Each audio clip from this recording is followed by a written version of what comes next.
আব্বা আসসালামু আলাইকুম। আব্বা এক্সকিউজ মি, এই যে এই কাজটা কেন করেন? এটা তো ভুল করেন। বাথরুম কেউ চেপে রাখে? টয়লেট চেপে রাখার বয়স আপনার? এটা আপনার অঙ্গ প্রত্যঙ্গ সব উইক হয়ে গেছে, বয়সটা তো খেয়াল রাখতে হবে। টয়লেট চেপে রাখলে তো আপনার সমস্যা। তুমি এ কথা কেন বললা? তোমার কেন মনে হলো যে আমি টয়লেট চেপে রাখছি? বারে আমি সালাম দিলাম, আপনি সালামের উত্তর না দিয়ে চলে যাচ্ছেন যেভাবে, আমি তো ভেবেছি আপনার টয়লেটে চেপেছে। নিশ্চয়ই মার্কেটে অনেকক্ষণ ধরে টয়লেট চেপে রেখেছিলেন। ওই বাড়ির দরজার সামনে আসলে আমারও। চুপ! তোমার সঙ্গে ফাজলামি করো? আমি কি তোমার দুলাভাই যে তুমি আমার সঙ্গে ফাজলামি করো?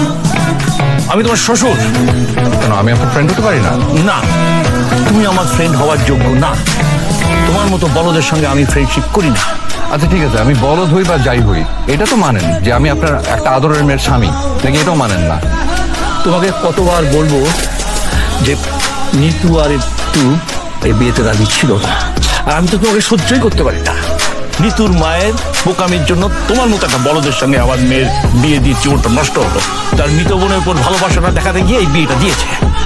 আচ্ছা দুলা ভাই, সরি খালু, এই সরি আব্বা, একটা প্রশ্ন করি, আপনি আমাকে দেখতে কেন পারেন না?